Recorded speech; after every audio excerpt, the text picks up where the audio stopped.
What's going on, guys? Bon love out to everybody. Prediction video for you guys here. We got UFC Fight Night, Sandhagen versus Nurmagomedov. Predictions breakdown, guys.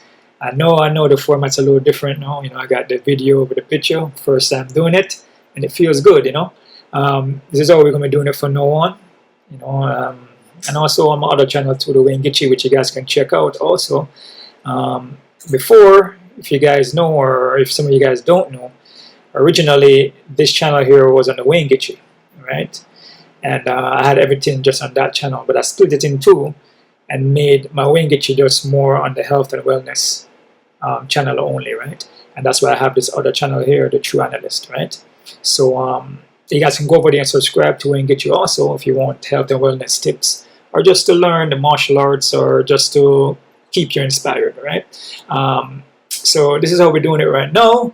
And like I said, I'm gonna grow this channel here and put out some positive energy, right, like we always do.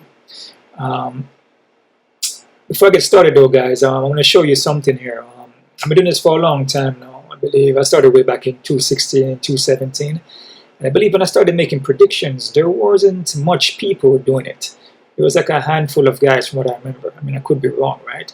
But when I make my predictions, you know, I always write them down in a book with pen. You know, I like to type on the computer. So all the years of predictions, right? This is what I have now.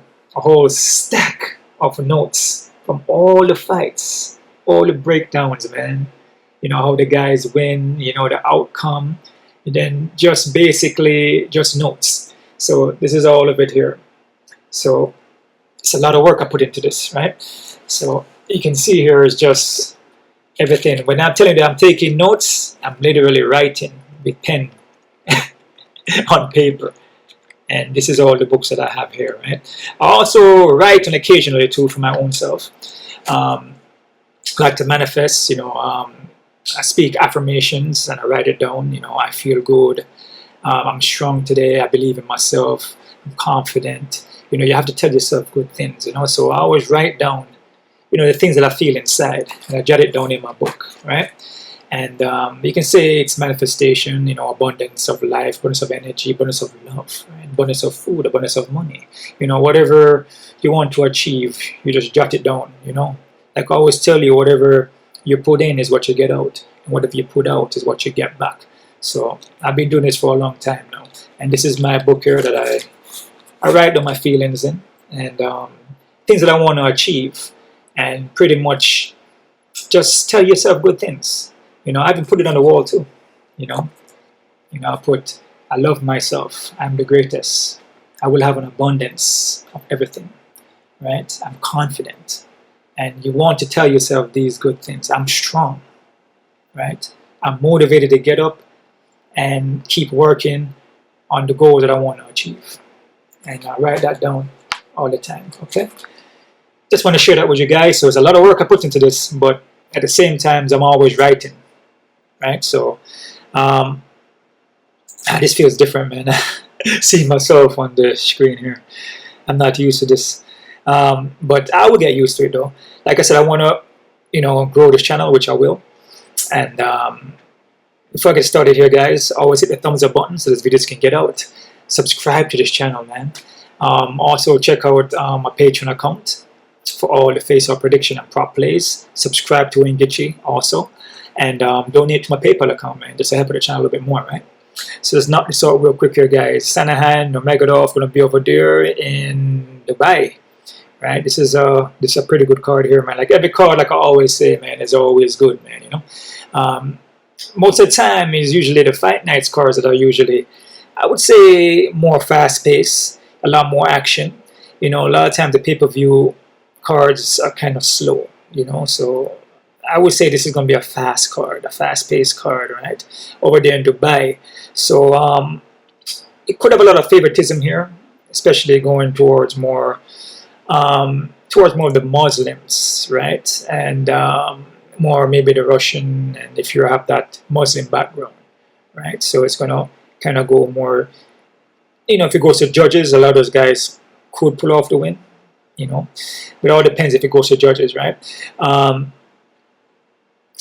which it shouldn't be like that, but favoritism, you know, it is what it is, especially when it goes to judges. So let's ride through this real quick here, man. Not this, so I'm not gonna keep you guys waiting. All right, so first fight here, we have Sedriques Dumas versus Denis Tunlin. And I'm going to mispronounce some of these names. Maybe I might. I don't know. Maybe I get it right. I don't know. Notes right here, man. I always drop my notes down like I said, man. I always drop my notes down. So, we got Dumas here, right? Dumas is going to have a 2-inch reach. He fought in Dubai already. So he has that experience in being in Dubai, right? Because you know, different parts of the world you're fighting, you know, it could be different, right? The feeling is different. You know, the altitude could be different. You know, just the environment, man, the crowd could be different, right? And his first time fighting in Dubai, he actually won. It was against Abu, who he picked up a win over, right? Dumas is going to have, like I said, 2-inch reach. He will strike. He will mix it up. He will also go for takedowns. And also look for submissions. His last fight here against Norseton, he got eye poke in that fight, and I guess the referee didn't see it, so you know, he kind of lost that fight. But I believe he got knocked out in that fight, but because it was more of the eye poke. Yeah, man, Dumas, I mean, he's okay and he's improving. His striking is okay at times, but you know, sometimes he can get touched up a little bit. You know, he can get countered with strikes. He can also get taken down. But you know, I noticed when he's on though, and his ground game, he will look for submissions. He will mix it up and go for takedown, like what I say, right? His opponent here, Denis. Denis is from, I believe, from Russia. I believe. So Denis is kind of a straightforward guy. He's more of a kind of brawler kind of vibe on him. A lot of pressure coming forward though, but doesn't move his head at all, man. This guy's head is straight up, man. So he eats a lot of shots coming forward, right? Can get flat-footed while walking towards you. Mostly want to strike. His wrestling, surprisingly, is not that great. He can get taken down a lot. He can get pushed up against the cage and control against the cage. I mean, that's pretty much it, man. This guy's just a straightforward guy, like a brawler in a sense, but he's heavy-handed, and if he touches you, he could knock you out. But, yeah, man, he doesn't really keep a pace too well either. You know, he would come out the first round kind of heavy, and then into the second, he kind of slow down a little bit. You know what I mean? So it's a guy that wants to finish you in the first round, right? So it's a tough one here, guys. To be honest with you, most of these fights here are kind of even, they're kind of tough, and it's a 50-50.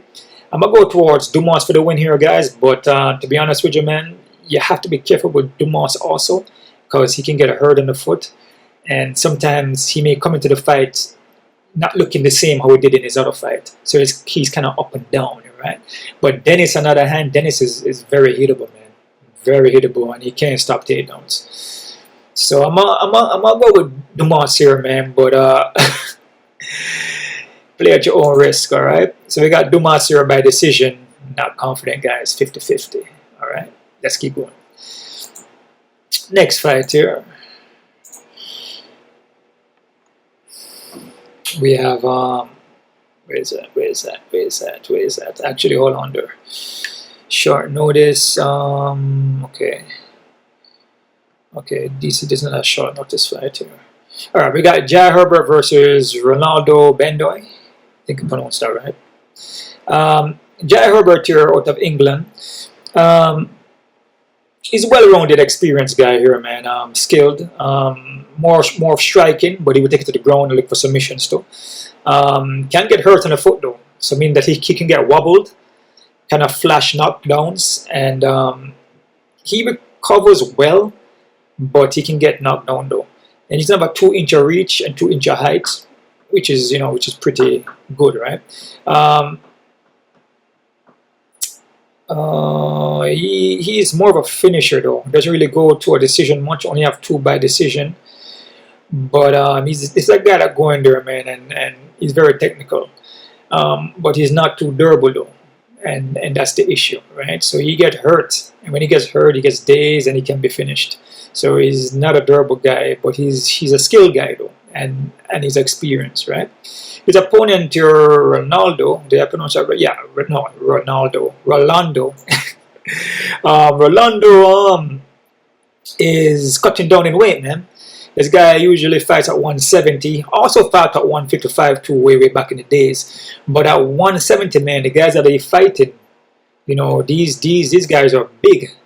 Like Chaos Williams at 170 is huge. You know, these are 170 guys usually walk around like 200 pounds, especially Hermansson, usually like 200 pounds. You know, so these are big guys, man. And look at Rolando frame, kind of small, right? So that doesn't really fit him too well to be fighting at 170. So he cut to 155, which saw some footage of him on the Instagram, and he looks good. You know, looks nice and ripped up.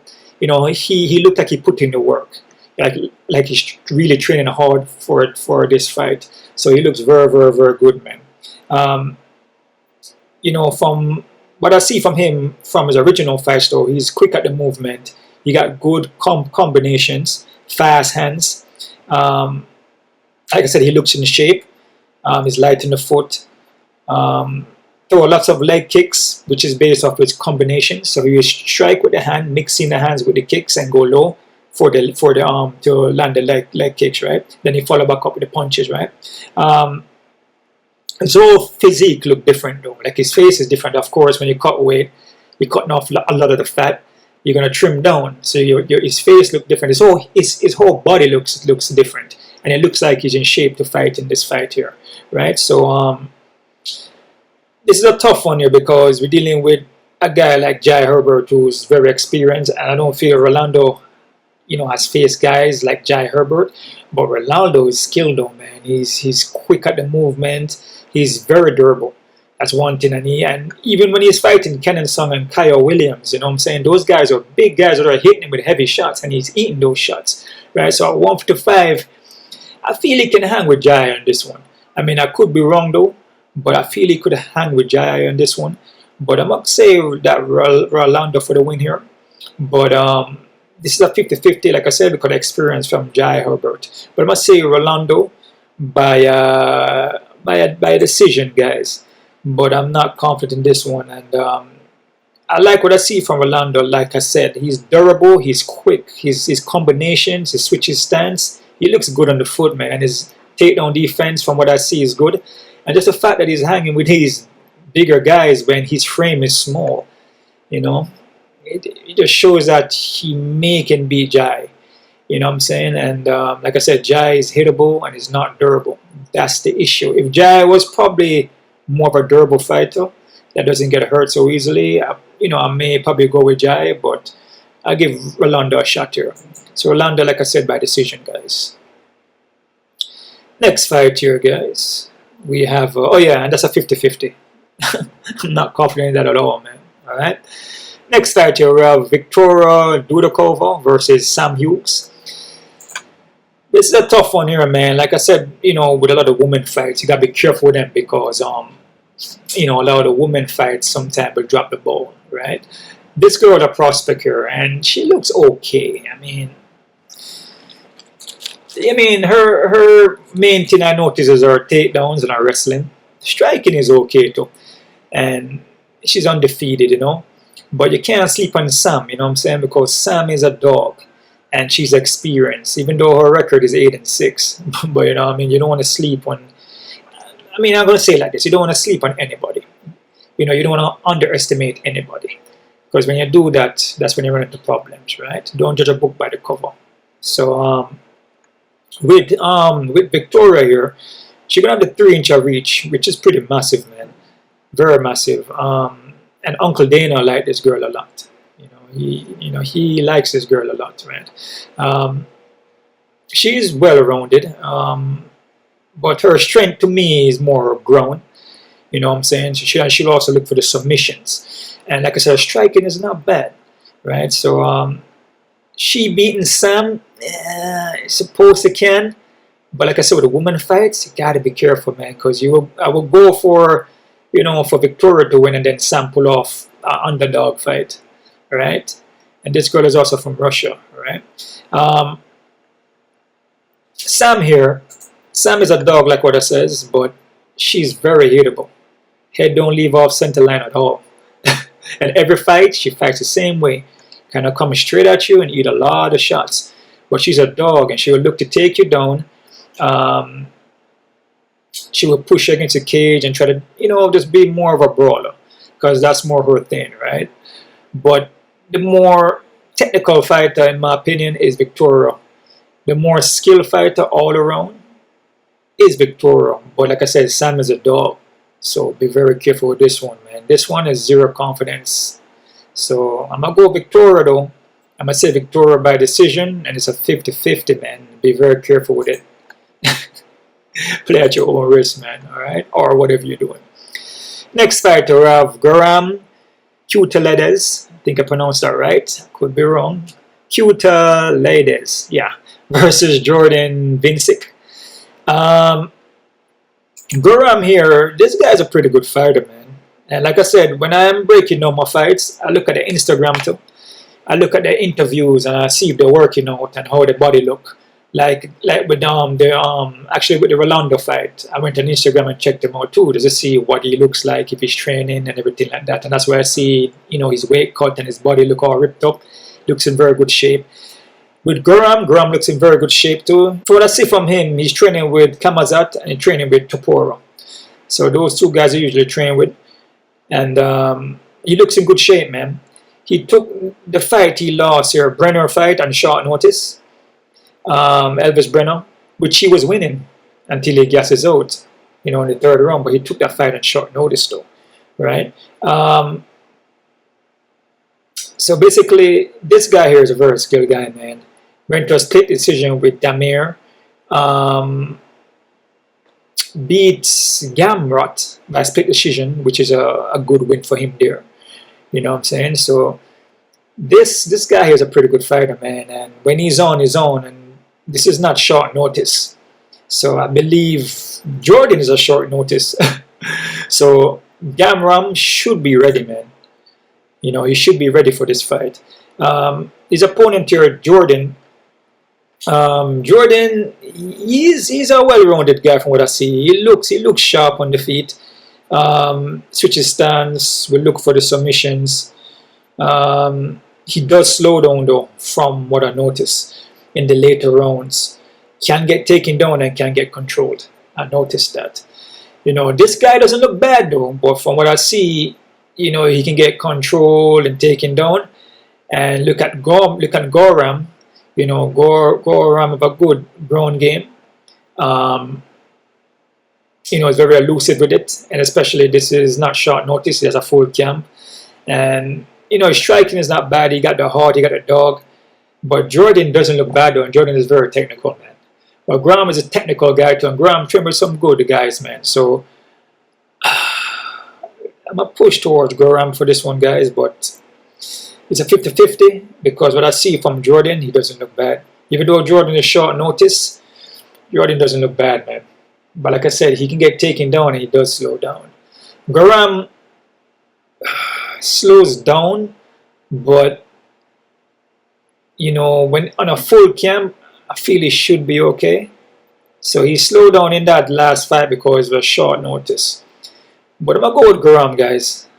But this is a tough one, and I'll be careful with it because, like I said, Jordan could actually win here, man.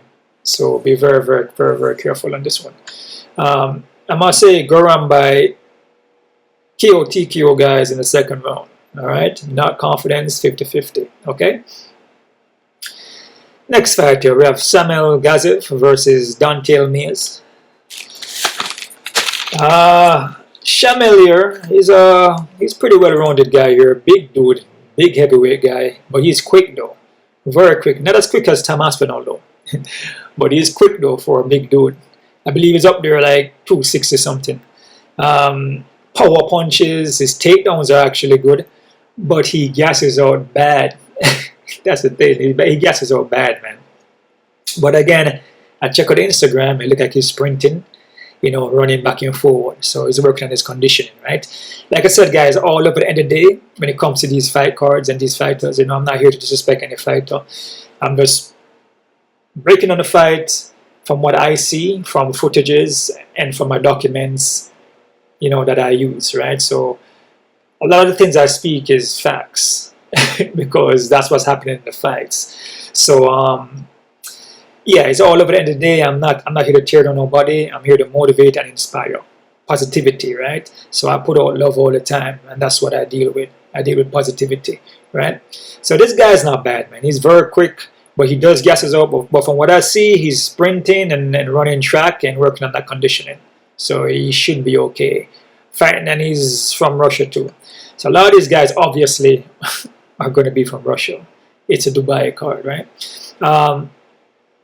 Dante Mazier.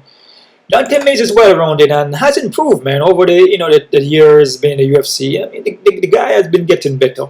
You know, takedown defense has been getting better. But the only issue is that he's going to be the slower fighter here, and his reaction time is slow, and his footing sometimes can be off. Like the way how he places his footing when he's punching, sometimes he's off balance. You know, he stutters stepping a lot, and sometimes he wing and swing punches where he's open. And doing that against Shamil, you know, if he connects, then I guess it's good for him because, you know, Dante Mazier does pack power. But if he doesn't connect, he's going to get countered. You know, Shamil is going to be faster, quicker fighter here. But again, like I say, you know, is Shamil, you know, is his conditioning going to be there? You know, but Dante Mazier does get tired too. But the more skilled guy, in my opinion, with a better technique, I would say Shamil. So I'm going to go with Shamil here, guys. I'm going to say Shamil by KO in the first round. Both big guys here. So anything is possible. Take one shot, man. So KO first round. Definitely not confident. 50-50. All right. Let's keep going, guys. We have Mohammad Yahya versus Caio Fernandes. This one is not really. I want to say it's a kind of a lower level fight here, but like I said, you know, I give respect and show love to all the fighters, regardless if they're a lower fighter or not. But this fight can go either way, in my opinion, and it's like a heads or tails, a toss up. You know, Yahya is from Dubai, so he like lives there, right? From what I noticed, he looks to counter, right? And this guy, I feel in Yahya, he has a little bit more. I feel like he's more of a technical, more skilled guy in the sense of controlling his technique. You know, it's more pinpoint accurate, right? He will also look for submissions. He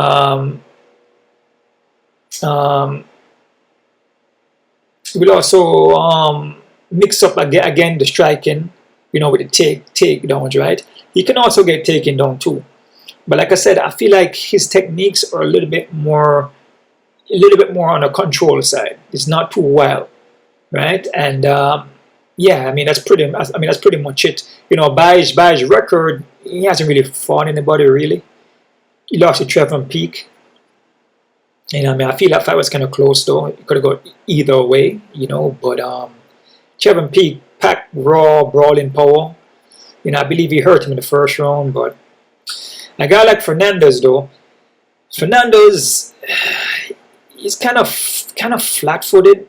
You know, a lot of heavy leg kicks. He throws head kicks though. He will knock you with his head kicks. But he's wild though, man. Like he's swinging and his chin is just right up in the air, man. This guy is very, very wild, man. And this guy can get taken down too. So it's a fight where both guys have a lot of holes in the games. So it's kind of difficult, man. You know, this is one that you probably don't want to mess with at all. You know, to be honest with you, right? So you gotta be very careful with this one, man. I'm gonna say Yahya, man. I'm gonna go with Yahya for the win here. Mohammad Yahya, but zero confidence, man. This is heads or tails, guys. Flip it. And wherever it lands, that's your winner. Judging on which is heads or tail. Alright, so Yahya by decision, 50-50. All right. Next fighter, we got Alonzo Menfield versus Azamat Murzakanov. I think I pronounced that right. Nice and slowly. Alonzo here, man. Boy, Alonzo's, yeah, I know the guy has been getting better too. He's, the skilled guy, he's well rounded, but his thing is more raw power. He will bait you in, man. He will move kind of slow and kind of bait you in, and then he does switch on you. And the speed is up, and he's just throwing overhands, and he catches you and knock you down. Right? Very athletic guy, very strong, heavy guy, right? He's going to have the 5-inch reach, which is massive. In his last fight here against Carlos Ulberg, he kind of rushed that fight. He run straight at him, man, and got countered and finished real quick in the first round, real quick. I think the finish was like the number 3 in the 205 in the light heavyweight, the quickest finish. So Carlos has that, the quickest finish, as the number 3 guy in the light heavyweight. But like I said, but with Alonzo though, it's dangerous. They can't count that guy out because it's raw power. A guy that has raw power like that, you can't sleep on him, right? A guy like Azamat though, Azamat is very technical. I like this guy's boxing, man. His hands are nice. Pack power, quick in and out movement. He times you. He looks for the opening. He sets up from the outside, in and out, quick. This guy is a pretty good fighter, man. And then he will also wrestle you too. I believe he has a wrestling base also, right? This guy is very skilled and he's quick. Quicker fighter here than Alonzo. But again, Alonzo packed that power. And Alonzo will also look to counter. So if Azamat not careful and Alonzo catches him, it's lights out, man. That's it. Pillow and blanket. Lights out. Lights out, baby. So Azamat is from I guess that next Russian guy here. So I'm gonna go with Azamat here because, like I said, I like what I see from Azamat. I think he's clean, he's good striking, his defense is not bad, and he's durable. So I'm gonna go with Azamat by KO TKO, guys, in the second round, but it's 50-50, man, because like I said, with Alonzo, you can't sleep on guys that has raw freaking power, and the guy is experienced, right? You can say that he's a veteran, okay? So that's pretty much it. I'm gonna go with Azamat by KO TKO, second round. Let's get it. Next fight here, guys. We got Joel Alvarez versus Elves Brener. Next good fight here. The matchups on this card is amazing, man. Like I said, with a lot of these cards, a lot of people be like, oh, it's not a pay-per-view, the guy's not really known. But a lot of the fights in there, once you start breaking it down and going through it, you will see that a lot of these guys, man, are very skilled. Once you watch the footages and you read up on them and stuff like that, these guys are very skilled, man. Joel Alvarez is a very skilled guy, man. His Muay Thai is very good. 5-inch of height and 5-inch of reach, which is super massive, man. With that much reach and height, ooh.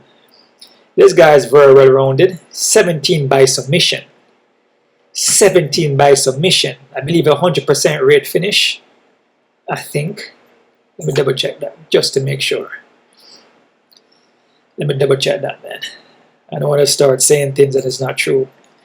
I want to speak the facts, right? I want to tell you guys that, oh man, 100%, and he has like 1 by decision. But I think he's 100% though. I don't feel. I'm not feeling this. Actually, I feel he's 100%. We're gonna double check that. I believe he lost. He lost by a decision, I believe. But he has never went to a decision and win the fight. All right, let's see. I didn't put that down in my notes. You want to tell me about Joel though is not active. So okay, so 100% finishing rate. So 17 by submission and 3 by KO TKO. So majority of these guys' fights happen by submission. The only thing about Joel though that is not active, he's not active, man, at all. One time 2023, one time 2022, one time 2020. He only fights 1 time a year. That's not good. Not good at all, man. Not good at all. He's not active. And next thing too, when he gets taken down, sometimes he stays on his back and hunt for submissions. Now, a guy with 17 submissions, he'd be like, but 100% finishing rate though, right? This is true. This is true, and he's been knocked out twice. So those are his losses there. 2 by knockout, 1 by decision. But against high caliber fighters, when you stay on your back like that and the guy already know the ground game and the guy is still about the submission, he can end up losing just by being on his back trying to hunt for submission. So this is a guy where he's easily taken down, but he will submit you though, right? Depending on the caliber fighter though. Remember, experience goes a long way. You know, all depends on who he's matching up with, where he's getting his submissions from. Which he beats some good guys, but as you know, as he goes forward, he's gonna be fighting tougher competition. You know, he fought Armin. Armin's a tough competition for him. And what happened to him with that? With this fight here, he was on his back, and Armin is good at wrestling, and Armin knows the submissions. Armin beat him up on the ground and bloodied him up with elbows, pretty much finished him in the second round. So again, a guy like Damir, same exact thing, and Damir is a very experienced guy too.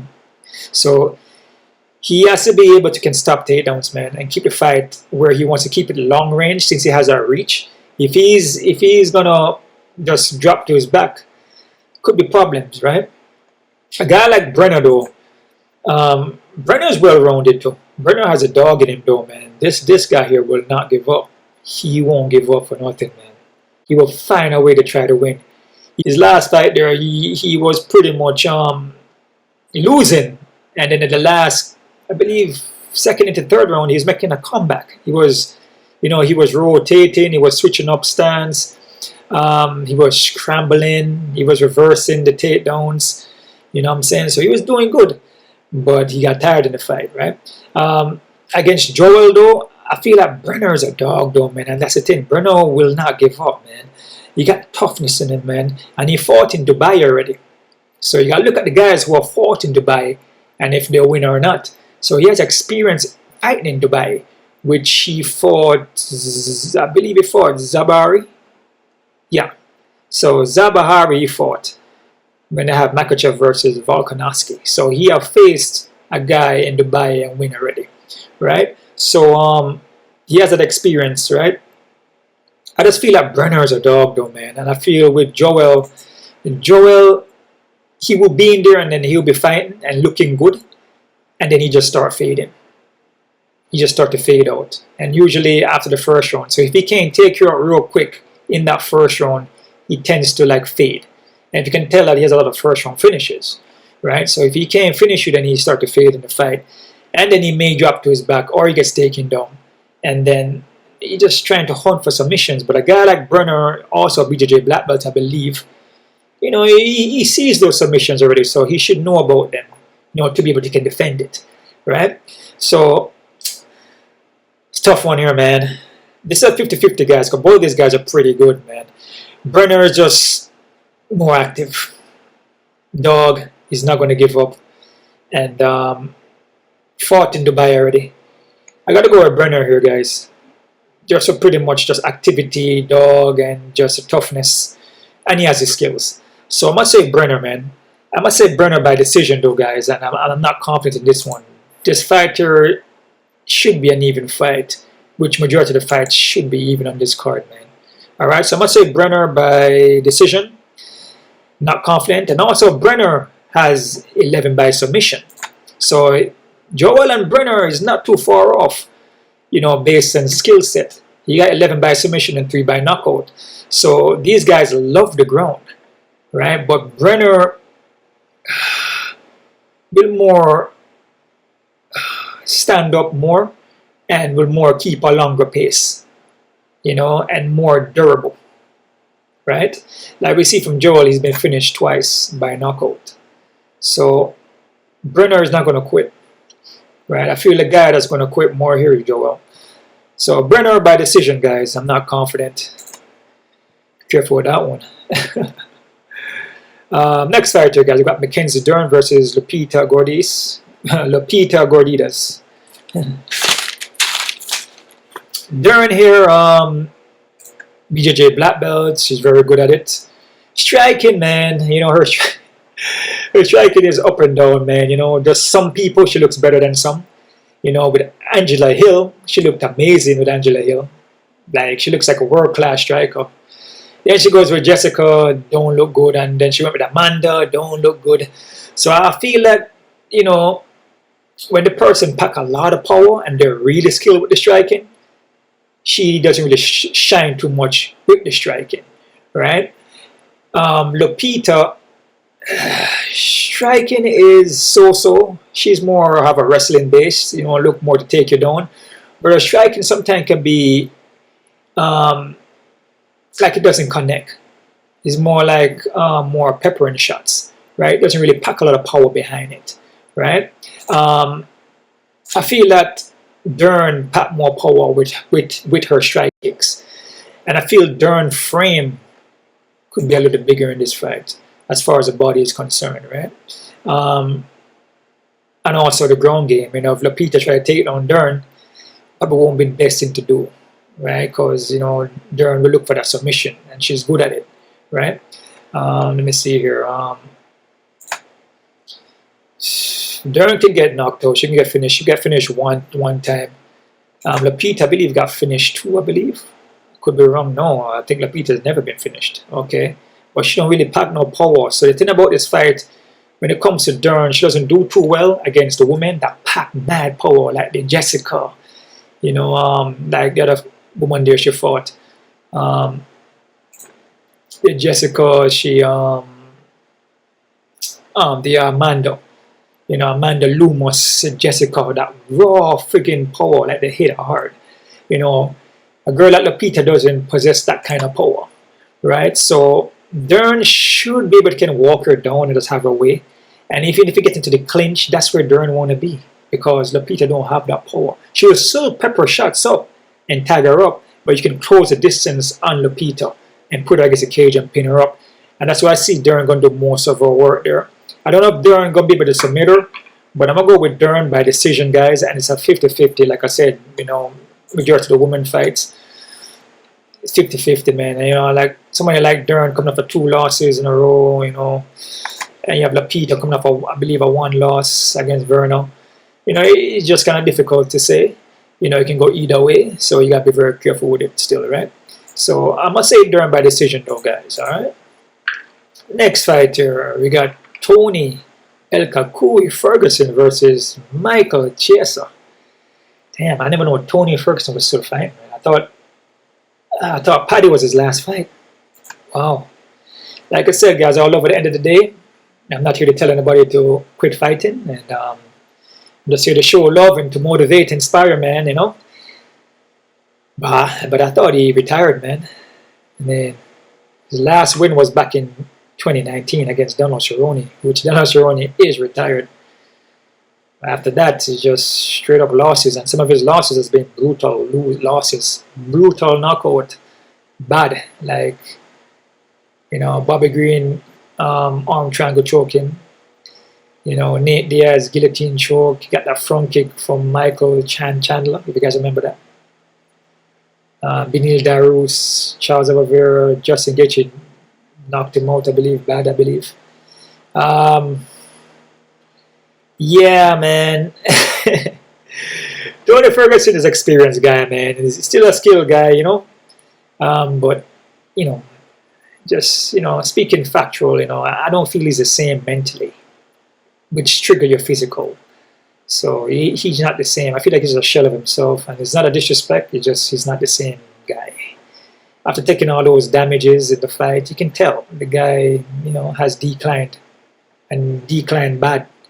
Like, you know, can he beat Michael? Well, I mean, Michael hasn't been looking too great either. You can say Michael has declined too. But I feel Michael is a little bit more durable, or a lot more durable. I don't feel Tony Ferguson is very durable. You know, but the thing is that Chiesa is known to get submitted though. You know, I believe he's been submitted like 5 or 6 times. So Tony Ferguson probably can get a submission on him. You never know. But when was the last time Tony Ferguson has a submission? You know, Tony Ferguson has 8 by submission. And when was the last time he had a submission? Back in 2017 against Kevin Lee. 2017. That is when I started to break down fights. That is when I started on YouTube doing my predictions. And there was only a handful of guys I believe a couple guys. I believe Will Martin was one. MMA prediction guru, I think, was also there. It was myself, but it wasn't this much people. Now it's like saturated. Like everybody, even the fighters are doing prediction now. Everybody is doing prediction videos. So when I started, there was nobody. I guess that's why they call me the OG. That's what I always wonder why they call me they call me the OG. You know, yo, OG. I guess I've just been around for a long time. I guess one of the first ones to start doing it. I guess on YouTube as far as doing predictions. Not because none of the fighters were doing it, and a lot of other people weren't doing it at the time. I mean, I could be wrong though. I mean, if I'm wrong, just let me know down in the comments. I mean, I could be wrong, you know. So Chiesa here, he's been submitted a couple of times, man, like 5 times, but he has 10 by submissions. He has none by knockout. Oh man. So can Tony Ferguson submit Michael? It's a possibility, but man, I don't know, guys, man. This fight here, man, is a 50-50. It's a 50-50. It's a heads or tails. And I'm not making fun of this. It's all about uplifting people and positivity, but I'm just laughing because it's difficult to pick. Because Tony Ferguson, he could win. He could pull off a submission on Michael. It's a strong possibility. It's a very strong possibility. I mean, Michael got submitted by Kevin Holland by a dart stroke. And it seems like darts is his weakness. There's a lot of dart chokes he gets. Yeah, I believe 2 on arm triangles and rear naked choke. You know, Tony Ferguson. Oh man, this one it's like a chess. It's like a chess match here, guys. Because this fight most likely is going to end up on the ground. Triangle choke, barbecue choke, rear naked. I mean, he could get a rear naked on Michael. I mean, but the thing is that I don't think Tony, you know, is durable. He's not. Tony is not durable no more, man. The guy's in a big decline, massive decline. I feel Michael should be able to win this fight, but like I said, I wouldn't mess around with it. And yeah, man, I wouldn't mess around with it, man. So I'll probably dog or pass it. But I'm gonna say Michael Chiesa, guys. Can he finish Tony? He probably can, man. I don't know. I'm gonna go with decision though, because like again, Michael Chiesa last time he had a submission was when? Fam, Komoro, Carlos Condit, 218. That's 2 years into my submission. Sorry, that's 2 years into my prediction game. He hasn't, and then he's not active either. This guy's not active. At least Tony is active. Tough one, guys. I'll go with Chiesa. I said Chiesa by decision, man. But dog or pass. Next fight, guys, I got Marlon Vera versus Deiveson Figueiredo. So Figueiredo is 135, which we know that he had 2 fights already. Font and Cody. Vera here, he's a skilled guy, man, but he's a slow starter, man. And 3-round fights, doesn't have that much time to be starting out slow. You know what I mean? He picked up later on, 2nd round, maybe 3rd. You know, lost against Sean O'Malley. But he's a slow starter, man. And once he gets going though, and he looks good. You know, 3-inch of height, 2-inch of reach, which is massive. And like I said, when this guy get going, it looks good, but he has to get going though, you know. And you know, usually when the fight starts, he starts slow. And maybe he may come in here differently. You know, a strong possibility. He may come in here, you know, but I don't know. You know, it's hard to tell. I mean, I see him training. He looks good and everything like that from Instagram. You know, just from the workouts. But Figueiredo though is very athletic, man. Looks very strong at 135. Have 2 good wins against Font and Cody. You know, quick at the movement, pack power. His ground game is not bad. You know, his submission game not bad. Vera can get taken down. Like I said, with Figueiredo, pack power, Vera is very durable guy, man. And I don't think Vera has ever been finished. Figueiredo has been finished though, and that could be an issue there. You know, because like I said, if Vera is on, and and he comes out fast out the gate, it could be problems. So Vera could win this fight here, guys. Be very careful with this one. Vera could win this fight. Figueiredo been finished 1 time by KO, TKO, and 1 time by submission. So 9 by KO, TKO, 9 by submission wins. So be careful with it, man. I mean, this is his 3rd time going to be fighting at 135. He usually fight, I believe, at 125. So this is the next tricky one here. Just a 50-50. I'm liking Figueiredo here, guys, for the speed, athleticism, just overall ground game and the strike and everything like that. But Vera is still a dangerous guy. And yeah, I'm going to say Figueiredo by decision and 0 confidence in this one. Be very careful. Alright. Next fight here, guys. It's a co-main event. Yeah, co-main event. We got Sharabutdin Magomedov versus Mikhail Olejnik. Sarah here, man, is a good prospect. I like the way he moves. I love his striking. I love his kicking game. You know, have that more of a taekwondo kind of vibe with him. Can fire his kick from any angle. It's non-telegraph kicking too. It looks very good. His takedowns are not bad. He will pin against the cage. He will go for takedowns. This guy kind of reminds me of Zabit. You guys remember who Zabit is, right? He kind of reminds me of Zabit a little bit. Right, but his kicking game is where his strength is. He can bring that kick up from any angle, which is pretty cool to see, you know. And he will mix it up with the punches. He uses the punches to mix up with the kicks. So he uses the punches to set up the kicks, and the kicks are very, very effective, very elusive, very non-telegraph, and they come from any direction, which is dangerous. Right, it's non-telegraph, so you don't know where it's coming from, and he's very quick at the movement, in and out, switches stance, and he looks good in there. Right, Mikhail Olejnik. Mikhail is a very heavy hitter, man. He's not bad. He's a brawler. Can get taken down, but he wants to usually stay on the foot. But he will look for takedowns, though, depending on who is fighting. So in this fight, he may probably try to look for a takedown. There's a strong possibility. But he can get catchy with shots, though. He can get countered a lot and hurt. But this is a guy where you don't want to sleep on him either, because his experience. You can say the guy's a veteran. And like I said with Sarah, you know, Sarah is, you know, he's still coming up, you know what I mean? Really hasn't really faced anybody except for Bruno Silva, which, you know, he kind of got taken down in that fight. And his fight against Antonio, you know. But from what I see, he looks good though, man. And from what I see from Mikhail, speed advantage, timing, from Sarah, or Sahara, or I mean, however you pronounce it, I think it's Sahara. You know, he should do good in this fight, man. He should. You know what I'm saying? There's a possible. And you know, man, in this game, anything is possible, right? But I'm gonna go with Sahara in this fight. I'm gonna say Sahara by decision, guys, and I'm gonna say 50-50, man, because like I said with Mikhail is still alive.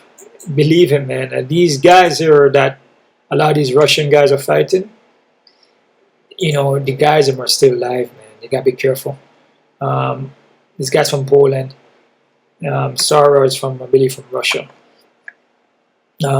Yeah, so like I said, majority of the guys on this card is obviously a Dubai card. So a lot of guys from there representing Dubai, and you know, they know people there, and you know, it's like a home for, it's like a second home for them, right? So main card here, main fight on the card is Corey Sandhagen versus Umar Nurmagomedov.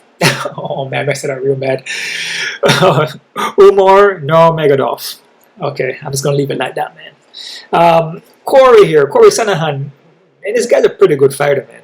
Corey's a skilled guy, dude. Very smart fight IQ, slick on the movement, switches stance. He looks to the openings, in and out is nice. His lateral movement is nice. And his last 3 fights have been all 5-round fights. Went 5 rounds, 2 of them. Split decision by Marlon Vera, and Rob Font also went to decision there. Young Dong Song, he cut him up in that fight, and he had to stop the fight because he's, you know, a guy like Corey is very smart. You know, he knew that with Song, you know, he packed power. So he cut him up with the elbows coming in. So when Song came in, he would hit him with the elbows and just cut him up with the elbows, man. To the, you know, to where they had to stop the fight. So that he probably trained that And that was probably what his game plan, to catch him with elbows coming in. Because he knew that the power from Song, is just, it's just very detrimental. It's something where sometimes guys who is that powerful with elbows, not with elbows, but punches and strikes, you gotta be very careful with them because they catch you, right? So he countered him with elbows. So like I said, Sandhagen is a very good fighter, and this fight here, man, is it's a tough one to call, man, because a guy like Umar, again, he fought Belzat Barcelos, which was a pretty good win for him. He finished Barcelos quick. He countered him nasty in that fight. Nate Manis, Brand Kelleher, Sergey.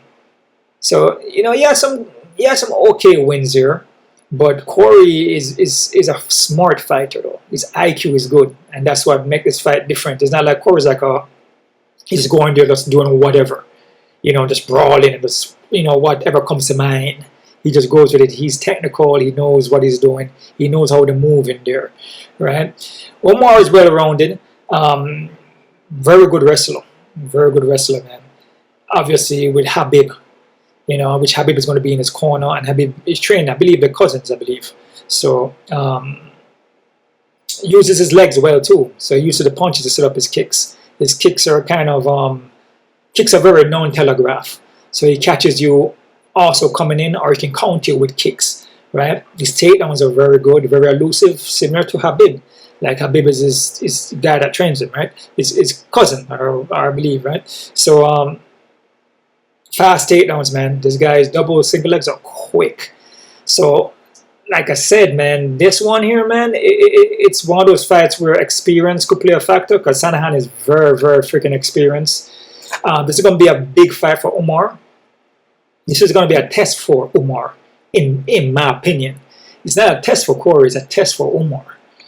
So, you look at Sandhagen, Peter Yan, Marlon Vera, Frankie Edgar, Molly Morris, Aljamain Sterling, Rafael Sancho, John Leonard, Mauro Batista, like Louis Alcantara, Austin Arnett. Like a lot of these guys are good proven guys, so yeah, it's a test for Umar, man. Do I feel that Umar can pass this test? With the help of Habib, and if he's been listening to Habib, and Habib made a good game plan for him, like what he did for, remember the name? Belal. Remember the name, man. You guys remember the name now, right? You guys remember the name now, right? Belal Muhammad. Remember the name. Hopefully you guys remember the name, man. Okay, so if he make a good game plan like he did for Belal, I believe Umar can beat Corey. But it's a tough fight though, man. Tough fight. I'm gonna go with Umar, and this is probably Umar's second five round fight, I believe. Corey been fighting 5 rounds and been going long distance. I don't think Umar been long distance, but like I said, with Habib on his side, I believe obviously he trains his conditioning, he's prepared for it. If he wasn't prepared, I don't believe he would be fighting. So, like I said, these guys, they put the health in the line, they train, they cut the weight and everything, and come in here and perform. So, Habib wouldn't make him fight if he wasn't prepared. And they're in Dubai. Exactly. Right? I'm going to go with Umar. I'm going to say Umar by decision, but Corey has a great chance of winning. Be very careful. Alright? Quick look at the odds there, guys. Crazy odds. Let's see these crazy odds, man. Let's see what we're working with here, guys. Look at these crazy odds, man. I mean, as I said, this fight should be very close. Like the fights in this card, there shouldn't be too much of a crazy odd. But you never know, man. You never know. It's always a mystery. It's always a mystery, guys. Man, it feels different doing this, having the video in front of me. I'm looking at myself, it's just like, it's different. But like I said, I get used to it though. Yeah. Let me see here. Oh yeah, there's a PFL going on too. Alright, that's on Friday, right? I believe. Liz Carmouche, Talita Santos, Linton Vasquez, and Oljek Povik. Cody Law. Okay, crazy odds. Let's see what we're working with here. Dustin Tulin and Dumas 230. Holy crap. Yeah, man. Oh man, guys. Remember Remember Dennis is from Russia now, you know. You can have a kind of a hometown favorite, kind of in a sense. Skilled guy, in my opinion, is Dumas, but the odds on him is way too high, dude. This fight should be even because Dennis could win. Dennis could catch him in the first round. Believe you me, Dennis could catch him in the first round. Dennis has the power. Come forward and catch him. After the first round, though, I feel Dumas should win if it doesn't come out of the first. You know, if the fight comes out the first, you know, Dumas should have a better chance, but Dennis has a chance though. So this fight is even, man. I'd be very, very careful with this one. Very, very careful. Jai Herbert and Rolando. Okay, they got Jai Herbert as a favorite here. I mean, I could see why the guy, you know, Jai Herbert's experience. This is Rolando, first time going down to 155, you know. And Jai is skilled. He's a skilled guy, man, with the reach and height. So he should win, right? But I like Rolando, though. Let's see what happens. Sam Hughes and Victoria 170, 165. No, man. When it comes to these women fights here, like I said, sometimes when the guy fights too, but sometimes the woman fights, sometimes we'll drop the ball and it goes the other direction, and you have Sam Hughes winning as an underdog. So be very careful. Like I said, do I feel Victoria's kind of high? She has the skills. She's a good prospect, and she should beat Sam. But hey, happens all the time, right? Underdog comes in, which that's what mostly happens. So be careful. Guram and Jordan. Guram is 225. I feel Guram should win this fight, and he's prepared. Jordan short notice. I can see why he's high like that, but I still be careful because Jordan has skills. Jordan's a very skilled guy, man. Jordan is very, very freaking skilled, dude. He's well-rounded all around, but he does gas out and he can get taken down and he can get controlled in the cage and put down on the floor and hold down for a while. So Guram training with the good guys, you know some pretty good guys he's training with. So he should win, but 225 something, still be careful, man. Dante Mays and Shamil 200 and something. I feel Shamil should win this fight based off the speed advantage, timing, reaction time from Mays is not that great, footing from Mays, everything is just it needs work. I feel Shamil is a better fighter here, man. So, and these are two big guys, two big heavyweight guys. Dante's still got the power though. So even though Shamil at 2 something, you still gotta be careful, man. Alright. Fernandez and Yahya. Oh, Yahya is a freaking underdog. Okay, so they're high in Fernandez like that? Damn. Fernandez is like 300-400? Oh man, no guys. This fighter, I dog or pass that one. Like what I told you, right? I told you from the predictions, dog or pass it, man. I wouldn't mess around with this. I mean, I like Yahya, but yeah, he's a big dog, so I wouldn't mess with this one, man. From what I see from Fernandez, he has a lot of holes. Yep. And what I see from Yahya look a little more skill. You know, he looks a little bit more skill and a little more technical, but he still got holes though too. But I just feel like he's a little more technical. You know, he's not so winding up. You know, his chin is not so high up. You know, he's not so wild and also predictable. So, yeah. It is what it is. It is what it is, man. Play at your own risk, guys. Dog or pass it. Alonzo Menfield versus Azamat. Azamat 200. Damn, man. I like Azamat, and I feel he's a better fighter here. He's quicker, the timing, speed, everything. His boxing is better. Still be careful, though. Still be careful, man, because it takes one shot. And Alonzo pack a lot of power. And he likes to bait you in. He likes to act like, oh, I'm just covering up, I'm kind of slow. And then, it's real quick, man. Or just one punch, one big overhand. Like I see from Azamat, he's durable. He can take a shot from what I see. But still got to be careful, though. Brener and Alvarez. Alvarez is favorite. Okay. And they got Brener as underdog.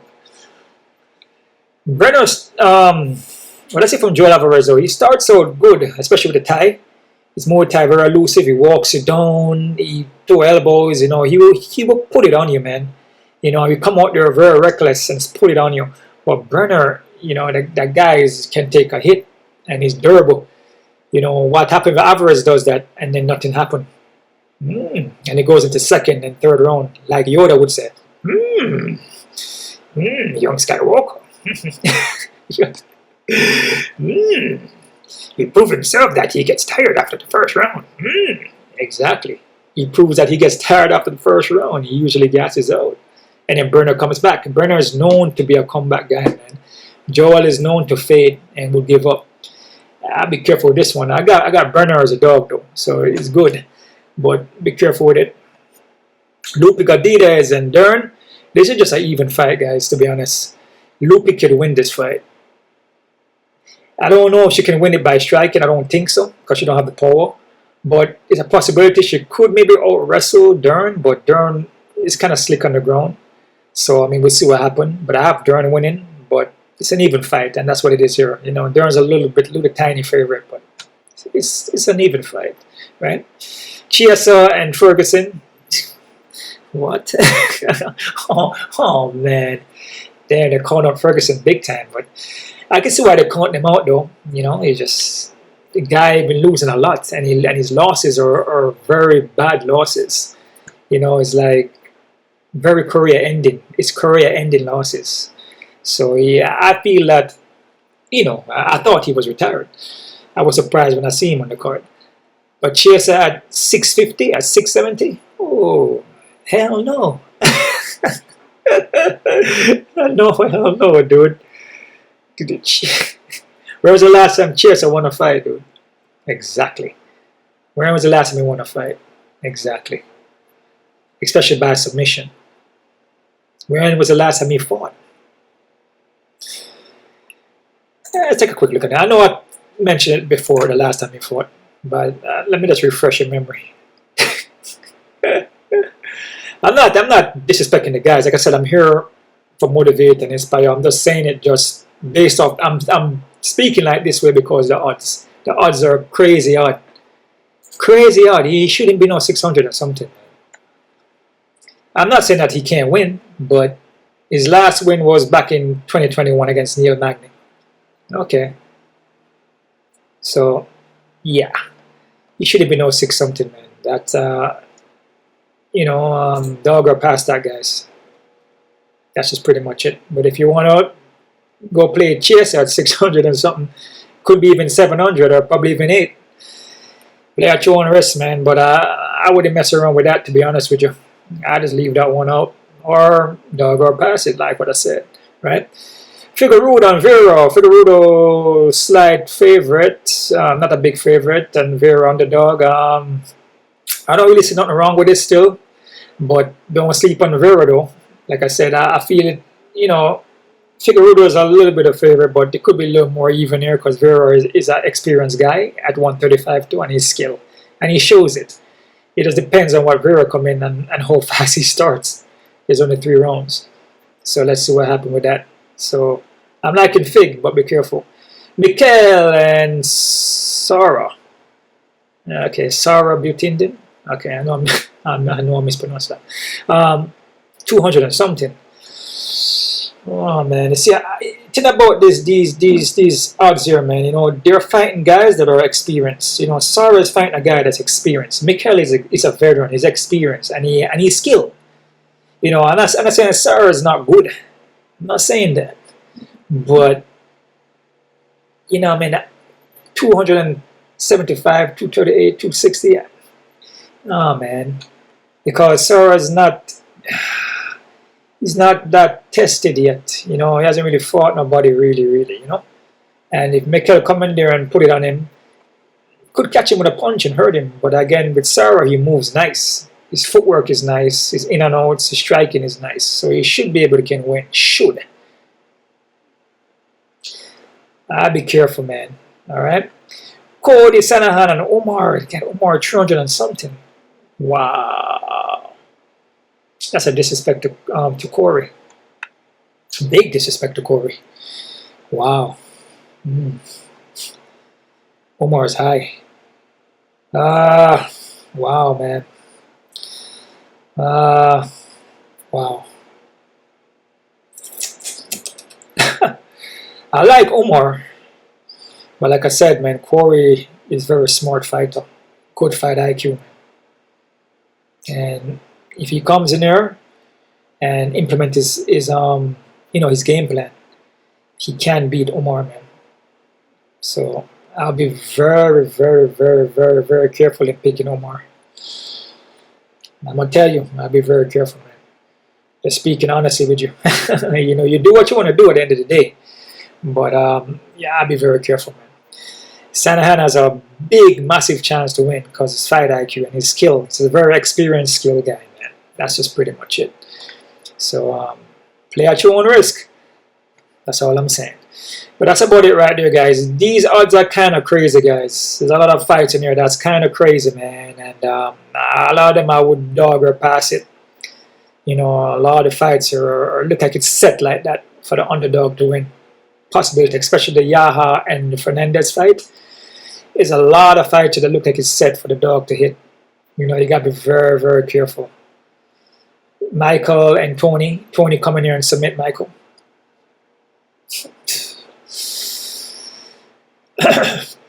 I'm just basing it off of durability and damage. And Tony is not durable. He took a lot of damage. Chiesa is not active though. But Chiesa can get submitted. And Chiesa is a little more of a durable fighter. That's all I'm saying. That's about it right there, guys. That's my odd breakdowns. Crazy odds. Definitely crazy odds. And overall card looks great like every single card. Like I said, guys, positivity. Let love guide you. Never hate. Check out Wayne Gitchie. My other channel here. You guys can subscribe to that one for health and fitness. For martial arts, for education purposes, man. Excellent channel. I got a couple of subscriptions already, so it's looking good. Also, check out, obviously, this channel right here, which I'm on. The True Analyst.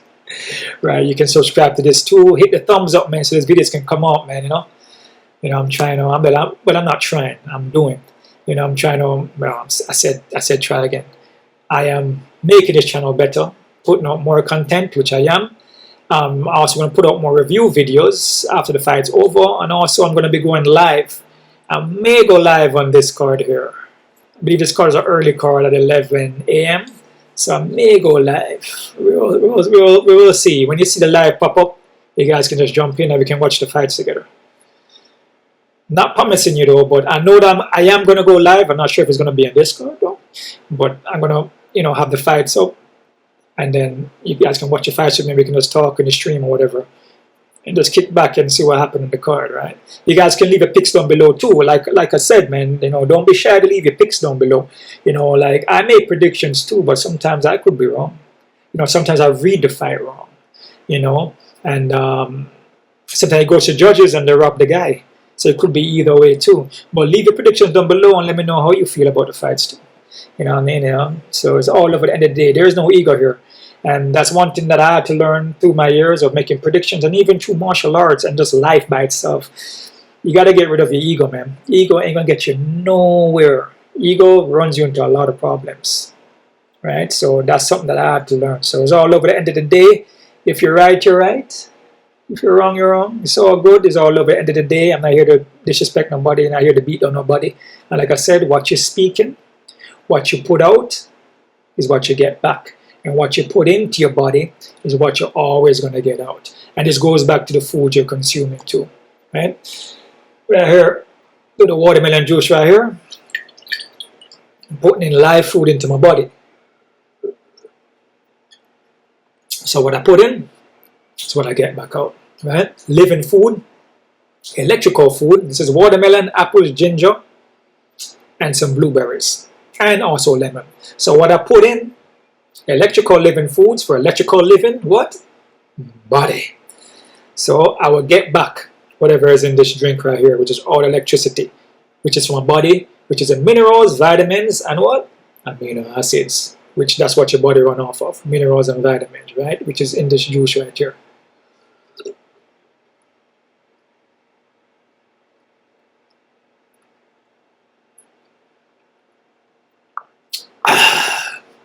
Powering up, guys, powering up. Let's get it, man. Let's see what happens. Positive vibes, good vibes gonna happen on Saturday. Everything gonna be alright. Right? Like what Bob Marley said. Every little thing gonna be alright. Let's keep it flowing, man. One love, guys. Whoosh.